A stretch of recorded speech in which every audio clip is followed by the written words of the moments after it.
Hi, welcome to Uncork Your Mind. This week it's all about South African wines. Welcome to Uncork Your Mind, where we take the intimidation out of wine with your host, Debbie Giaquindo, the Hudson Valley wine goddess. Hi everyone. This week I'm going to talk to you a little bit about South African wine.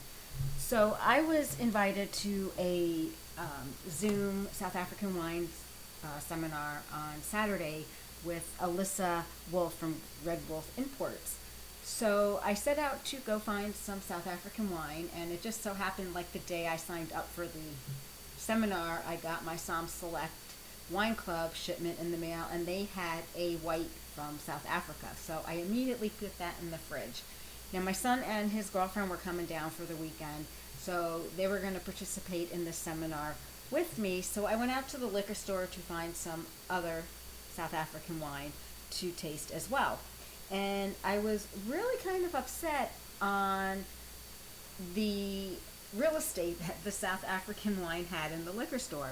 I actually, after walking up and down the aisles, looking at the regions, had to go ask the gentleman, and happened to be the owner, and he said, "It's all the way here, let me show you." In the extreme back of the store, where the wine rack takes kind of a left-hand turn, and there were signs that were there, but they were on top of each other because these regions really don't have much representation. One was Israel, was South Africa, and those were the two that really struck me, that were in this little tiny corner in the very, very back of the liquor store. And not only that, I only had a choice of 6 bottles of wine.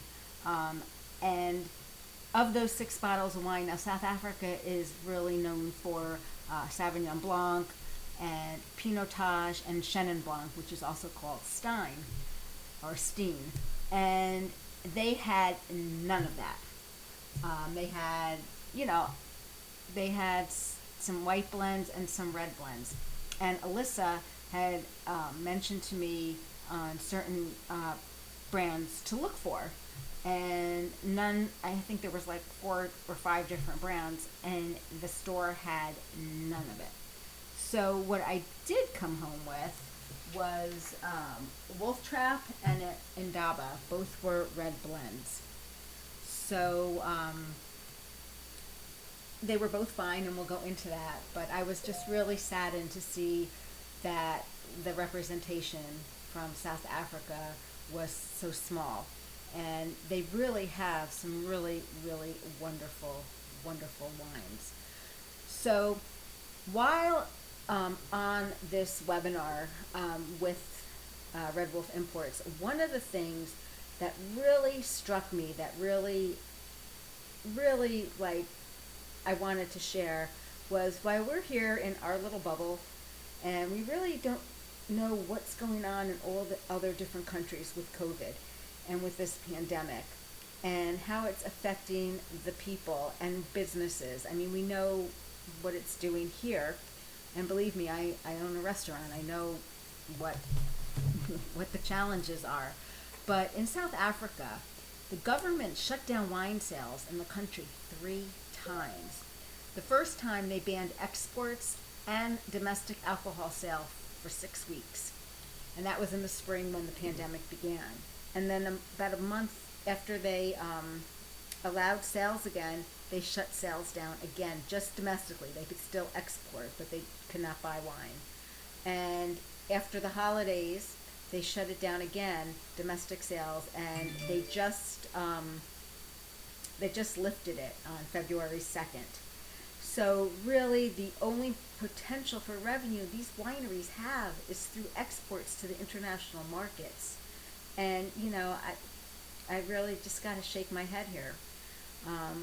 A little bit about the landscape of South Africa and the wine regions. You don't see like big, enormous, huge estates like you see in Napa or France. Many of these wineries, they're small, independent family-owned wineries. They're farms, and they're also vineyards. The vineyards are family-owned. A lot of the wineries, they own their own vineyards, as well as they source their fruit from other vineyards throughout the winelands, throughout the region. And these businesses are so focused on caring for their people. Just to give you an idea, Dave and Nadia Wines, which was the white wine I got from Somm Select, they employ a staff of only 4 people, and those 4 people are actually homeless people that they employ to give them hope. Their philosophy is to try to employ people instead to give them hope. And in Indaba, every case purchase, 50 cents of it is donated to the Indaba Foundation, and that's a foundation that was founded by their parent company, Cape Classics. The foundation actually brings in skilled and resource educators to communities to help children during their informative years to develop and learn. So they really are focused on the people. And these wines, I mean, just like everywhere else, wines range in price. You have your lower priced, your budget priced, and you have your, over $30 priced wines. I kind of covered the gamut here. I have the $35 Dave and Nadia wines. I have the $6.98 Wolftrap wine, and I have the $7.99 Indaba. So I'll talk to you a little bit about those wines. The Dave and Nadia wines, I'm really bad with pronunciations. Aristargos, it's a white blend, and they say to drink it now till 2005. It's a 2025, I'm sorry. It's a 2015, but I actually think right now is a really good time to drink it. It's drinking really, really well, and it was a wonderful winter white. That was the first thing that I thought of. It was a cold day, and I'm like, this is perfect white for a nice cold winter day. It's full-bodied, and it's a blend of 35% Chenin Blanc, 23% Roussanne, 15% Claret, 19% Viognier, and 8% Semillon. And the Chenin Blanc vines are between 35 and 50 years old, and the Semillon vines are 61 years old. That's some serious old vines, and you can taste the maturity in the wine. The wine is beautifully balanced with stone fruit, apple, and has got a nice citrus zing on the finish. Now the Wolftrap is a red blend. It's owned by, and I can't even begin to pronounce this one, Bokenhof, and that winery was established in 1776, and it's located in the furthest corner of the Franschhoek Valley. And Bokenhout is an indigenous Cape beech tree, and the farm's name means ravine of the Bokenhout.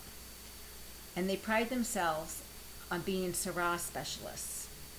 So this Wolftrap is actually a Rhone-style blend, and it's inspired by the pioneering spirit of the early settlers in that area. The blend is 85% Syrah, 14% Mourvedre, and 1% Viognier. And you'll find a lot of dark fruit in this, black spice, smoky oak, and it's medium-bodied on the palate. Now we move on to the Indaba Mosaic Red Blend 2017.